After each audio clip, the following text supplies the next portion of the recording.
Welcome to the Fearfully and Wonderfully Me podcast, a podcast designed to help you increase your influence, develop your leadership, and maximize your results.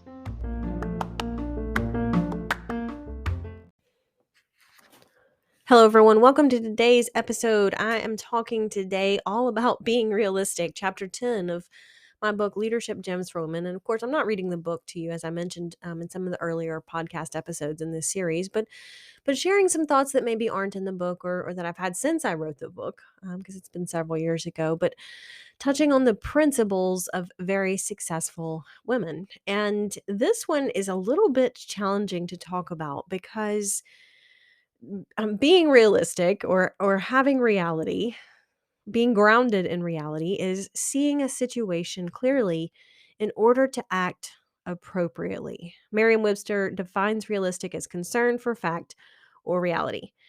And that's absolutely true. We have to be grounded in reality, but still allowing ourselves to be optimistic, to see the potential, to dream big and go for big dreams.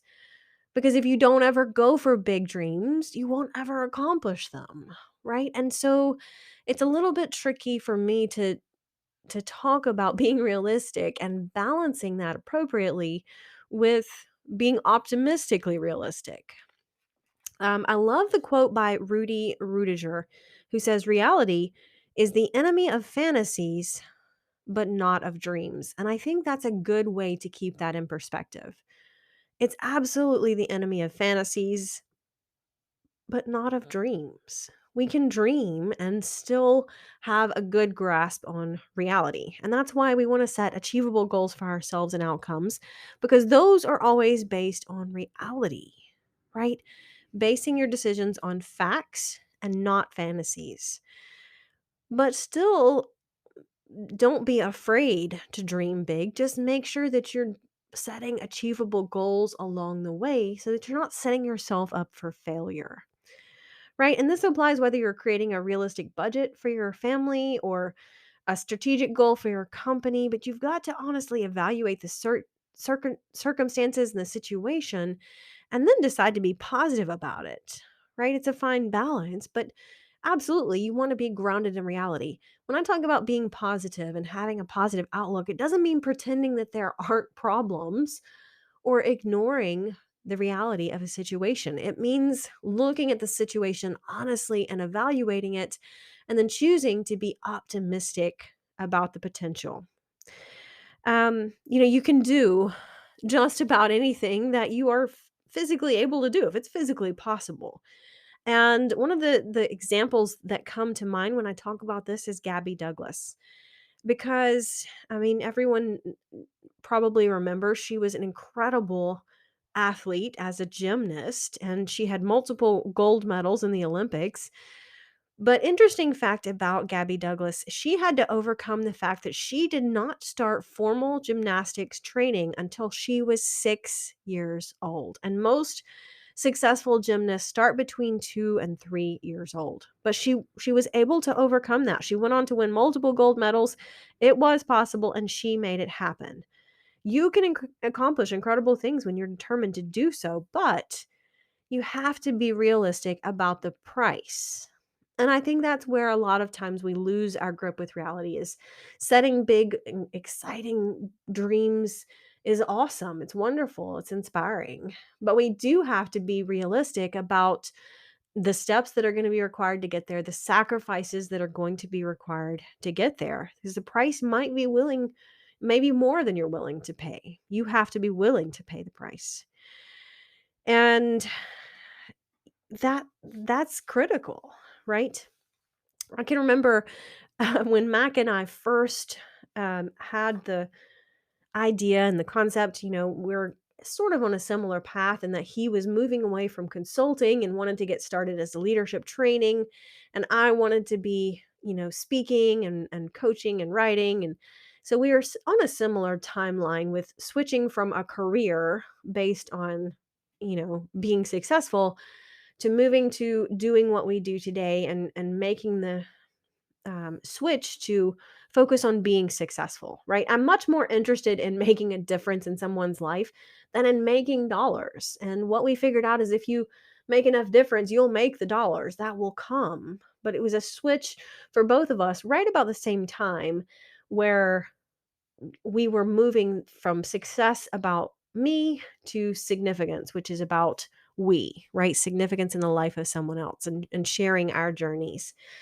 And, at the time we had to be very realistic because you don't walk away from, two very successful careers and, not having a regular paycheck and losing $30,000 the first year we were in business. You don't make that kind of switch without making some significant lifestyle changes to go with it. And we had to do that. We had to be very realistic. When we decided to pursue this path, we knew it was going to require some lifestyle changes. And, that's when we sold our house and we sold the cars and, we got rid of the fun stuff and the material things that we'd worked. We sold or cashed in our retirement and that's what we lived on, and, and there were some ramen noodle months because we were learning to rebuild a business, based on doing what we wanna do now or what we do now and what we wanted to do back then, but we didn't know how to do it. We just had to do it and figure it out, and that takes some time. There's a learning curve there, and it takes some time to build a network and, to get to where we are today. That didn't happen by accident. But my whole point here is when we started this journey, we had to be very realistic with ourselves and with each other about what this sacrifice was going to include. We had to be very realistic with what are we prepared to sacrifice? And it turns out we were pretty much on the same page with just about everything. Mac used to say, I remember early 2012, 2013, he used to say, I am so passionate about this. I will go live under a bridge in order to make this happen. And I would tell him, I'm like, well, honey, I don't want to live under a bridge. So we got to figure it out before we get to the bridge. And we did, fortunately. But we certainly were willing to be on the same page with giving up everything because we knew that that was the sacrifice that was going to come with walking away from two great careers and both of us giving up that income to trying to start building a business doing what we do now, and that we knew that would take some time and we had to be very realistic about how long are we prepared to work toward it, and the answer is as long as it takes. And I remember, you know the first couple of years were tough, we struggled, and then about 2015 we really just got to the point of consciously or not consciously, but intentionally having the conversation with both of us. Are we still committed to this journey? And the answer was yes. And that's really when that's when we sold the house and moved to a little apartment. And that was kind of the last thing that really we had not been able to give up or not decided to give up until that point. But that was for me really the tipping point that I think demonstrated to both of us that we were both committed and both realistic about what we were prepared to give up in order to make that lifestyle change. Now, I can tell you, yes, we struggled the first several years, but we are far happier than we've ever been. And even those first few years where we had to make some lifestyle choices and we had some peanut butter and jelly sandwiches and some ramen noodles, but we realized that happiness isn't built on the material things, right? Our definition of joy was now being significant in someone else's life, of making a difference for somebody else. I shared that story yesterday when I was speaking. I went to it was a girls group home for survivors who've been rescued from human trafficking. And so a group of teenage girls. And I shared this story with them and talk about the sacrifices Mac and I made and intentionally chose to give up the things that we had and really focus on doing what we do today. And it was just such an incredible moment to be able to share for them. We gave up all of that stuff for you, right? I didn't know back in 2012 and 2013 that I was going to meet any of them 9 years later, but I knew I wanted to make a bigger difference. And was very realistic about That's going to require some sacrifice to get there. Like any big goal or big dream, there are sacrifices required to get there. And you have to be realistic about number one, what's it going to cost? And number two, what am I prepared to sacrifice? So take some time, right? Be realistic about where you are and where you're starting from, and realistic about where you want to go so that you can decide if you're willing to go there, if the price that you have to pay is going to be worth it to you. James Lowell said, "No one can produce great things who is not thoroughly sincere in dealing with himself." I like that. You have to consider where you are and where you want to go in order to be successful. Um, and you have to take time to reflect. Be realistic about your strengths and your weaknesses, as well as your goals and your dreams. Be realistic about the path that's going to take you there and what will be required. Be realistic about your strengths and be realistic about your talents and abilities, because you're gifted. Those are going to allow you to achieve great things unless a weakness of character is holding you back. So be realistic about your strengths, but also realistic about the weaknesses of character. My example with Gabby Douglas, she was able to overcome the fact that she started 3 years behind when most gymnasts really start formally training. And she's obviously very talented as an athlete, but there's no doubt she had to have great discipline, which is the strength of character, in order to maximize her potential as an athlete. I don't think anyone can question that an Olympic athlete lacks discipline. There's no doubt that they have to have incredible discipline for hours and hours and hours of training every single day, and training when you're tired and when you don't feel like it, and maybe when you're sick, but you still have to get out there and make it happen. And if Gabby, regardless of natural talent, had lacked discipline, she would never have achieved the same results. So being realistic is going to help you maintain an important perspective on that. Real Being realistic will also help you maintain the right perspective when you make a mistake, and I think that's important. I was teaching a class last week or maybe the week before, and one of the participants in the class shared that she realized she'd made some poor decisions in the recent past. And as a result, she was not getting to spend as much time with her family as she would like to. And she was, kind of down on herself a little bit. She was like, I just so regret that, because my choices led to not being able to have a lot of time with my family. And I miss that, and I had to just remind her, I mean, absolutely, we want to look back on our poor choices and learn from the mistakes, but be realistic about the perspective, right? Don't beat yourself up for having made that mistake, but learn from it so you don't repeat it. And then it's not wasted. I mean, nobody wants to make mistakes. Nobody wants to make poor choices. But if we learn from them, they can become very valuable to us. Being realistic keeps us from over exaggerating the impact of the mistake, because it helps us learn the lesson and maximize the potential good that can come out of that.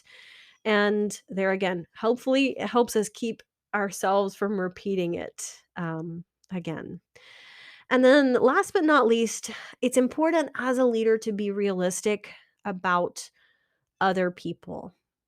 And I can remember quite a few years ago, I interviewed someone for a position, and we really needed somebody in the position. And I remember in the interview, I was one of two people interviewing this candidate. And I remember in the interview having the thought, I'm like, this person is really not the right fit for this job. And after the interview, I shared that, not with the candidate, but with the other interviewer. And I said, you know what? This person had all the answers and they seem like a really nice person, but they really are just not the right fit for this role. And unfortunately, one of the things I wish I had been more vocal about and just saying, no, this is not the right candidate for this role. But I allowed my intuition um, about that to be overruled by the other person. And they're like, no, this is going to be a great fit. And that was a mistake on my part, because realistically, had that realization, that intuition up front that this person is just not the right fit for this role.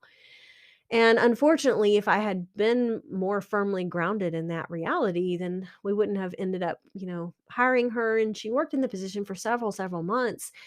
And she didn't do a bad job. But there again, she just wasn't the right, best person to be working in that role. And several months later, she moved on to another opportunity, which was, I was glad to see her. It was a better opportunity for her and a better fit, and probably gave her much more joy in what she was doing. But, I ended up having to just look for somebody else and start the hiring process all over again and training somebody and spending time doing that. So, my point here is, as a leader, if we're in a formal level leadership position, we have to be realistic about other people. See them for their potential. Absolutely see people for their potential, but also be realistic about their ability and where they are now. It may be that they have more potential, but they're not tapping into it for whatever reason. So you have to be realistic about that in order to help them accomplish it. Right? You have to be realistic about the fact maybe this person just isn't engaged enough. And so you have to be realistic and say, well, I need to figure out why so that I can help them become more engaged. So I can help them develop their potential. So I can help them reach that place where they are fulfilled and rewarded and engaged and satisfied in what they're doing. So, and that comes to, if we're not in a formal level leadership position, but maybe you're a parent, be realistic about, your children and how you can help them develop into their potential. Again, seeing people for their abilities and their potential, not limiting that, but being realistic about what they need in order to realize that potential. What do they need to step into that potential and that possibilities? Because you have to be grounded in reality in order to know what the path forward is, where you're going and how you're going to get there. Until next time.